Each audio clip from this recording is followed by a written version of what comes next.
What is up, guys, and welcome back to the channel. For this one, we have a pretty big clash taking place in Italy's Serie A this weekend on the 3rd of March, that is the Sunday, at the Diego Armando Maradona Stadium in Naples, as Napoli host Juventus.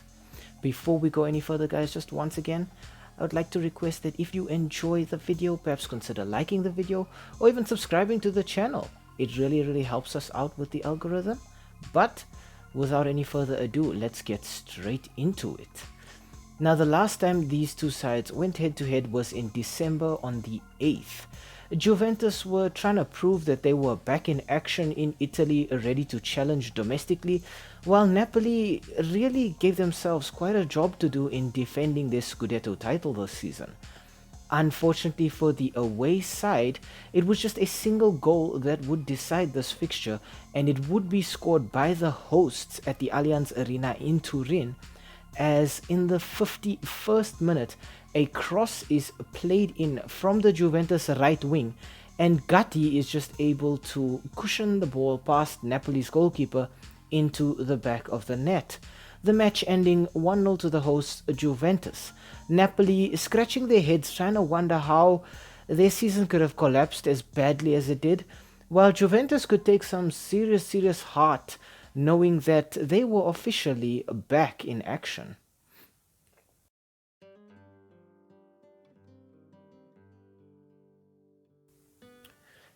We start off our team analysis with the host side in this one being Napoli. The last 5 matches for Napoli have ended in 1 win, 1 loss, and 3 draws, so it's not exactly ideal. But thankfully, their last fixture was a 6-1 win away at Sassuolo. A player who has been pivotal for Napoli this season has got to be Victor Osimhen. With 13 goals and 4 assists, Napoli really missed the Nigerian striker while he was away on duty with his national team of Nigeria at the Africa Cup of Nations. There's been a lot of talk about Osimhen perhaps leaving, and his future at the Diego Armando Maradona Stadium is up in the air right now, but while he is here, Napoli are very dependent on Osimhen to be getting the goals. His partner in crime, however, has got to be Khvicha Kvaratskhelia with 8 goals and 6 assists. The Jordan winger has been fantastic. However, this season he's been a little, I would say, subpar. I think there's been a bit of friction between him and Osimhen actually this season, and that is probably the leading factor as to why Napoli have been struggling. Thankfully, it seems like, thanks to performances in recent matches, both of these players are starting to get back to their best. Kvaratskhelia getting back amongst the goals and the assists, and that's exactly what Napoli need from the player that they attributed their Scudetto title win last season to. And finally, I want to talk Lobotka.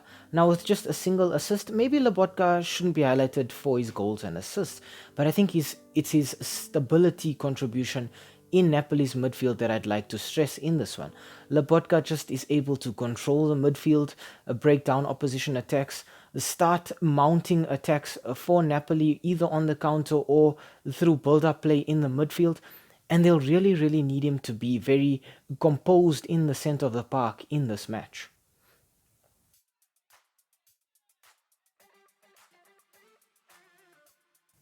Now, when we look at Juventus, on the other hand, the last 5 fixtures for the Bianconeri have ended in 1 win, 2 losses, and 2 draws. So, like Napoli, it's less than ideal. But their last match too was a victory, a 3-2 win against Frosinone at home in Turin. Right now, the crucial player at Juventus has got to be Dusan Vlahovic, with 15 goals and 3 assists. If I say Napoli are very dependent on Osimhen to get the goals, I think it's definitely the same for Juventus with Vlahovic. To the extent that if Vlahovic is struggling to perform, Juventus are struggling to perform. Right now, they're heavily reliant on him for goals. He's not really getting assists, but that's fine as long as he's putting the ball in the back of the net. I think Juventus fans are very happy with those performances.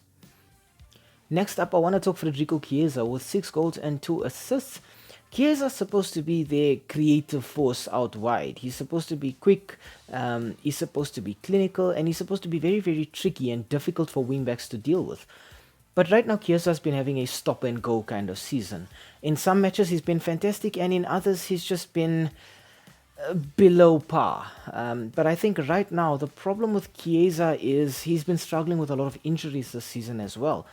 And that is probably why Juventus have not been scoring as many goals as was expected of them. I think when you also consider that Vlahovic is their top scorer with 15 goals and Chiesa is their second highest goal scorer with 6 goals, it really does show that things are drying up front for the Bianconeri without these two players. And finally, again with Juventus, I also want to talk about a player who plays deeper in midfield in Locatelli. Now, with 1 goal and 5 assists, we're not going to be talking about the goals that Locatelli scores. We're going to be talking about the control that he provides for Juventus in midfield, exactly like Lobotka. Just keeping the midfield tight, controlling things. Usually he has Rabiot and I think it's McKennie to play with, but he's going to be missing these two players, so I think there's going to be so much more responsibility on Locatelli. Just making sure that he's probably going to be playing with younger players who probably haven't made their debut yet, or even players who are inexperienced. So he's going to have to make sure that his experience accounts for twice as much when he's playing with these players.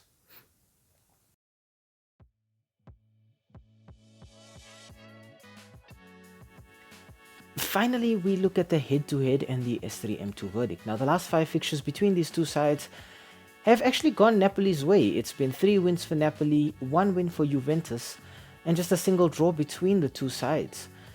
Right now, when you look at a league form and positioning on the table, Juventus find themselves second on 57 points, while Napoli find themselves languishing in ninth on 40 points. That is a 17-point gap between the two sides.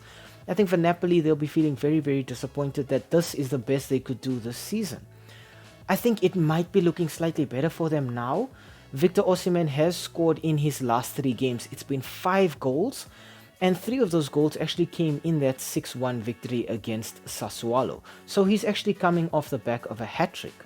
However, I think it's also crucial to note that in their last 5 fixtures, both of these teams have actually struggled to keep clean sheets. But like Osimhen hitting form for Napoli, it looks like Dusan Vlahovic has done the same for Juventus. He got a brace in that match against Frosinone, and he also has scored in back-to-back games. So it looks like both of these sides have their number 9s firing on all cylinders, getting back to their best.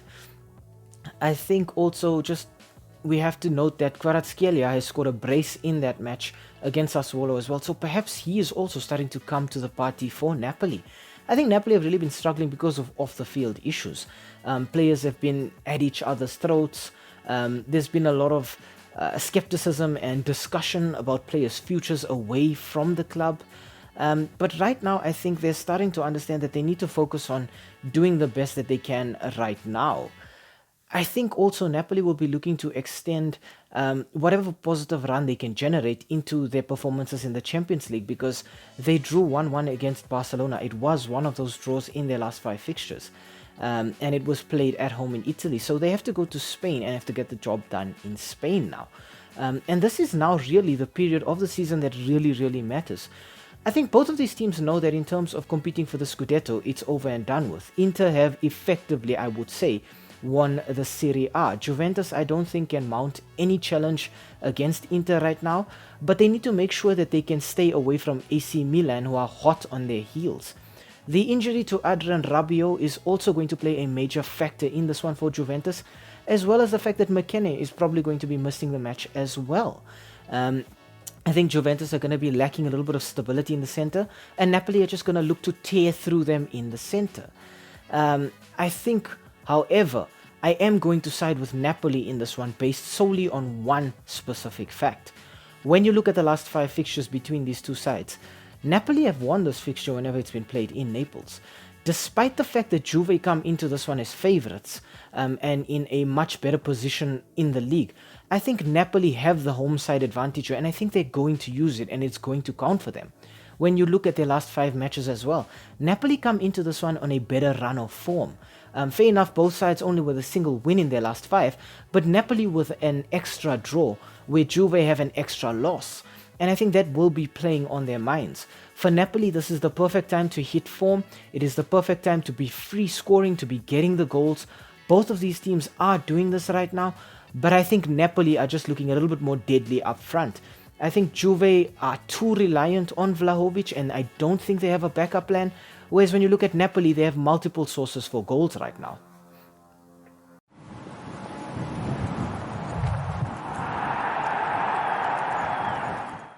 Hi, thank you for making it to the end of this video. We really appreciate the watch time, and the fact that you took some time out of your day to spend it with us talking about the sport that we all love.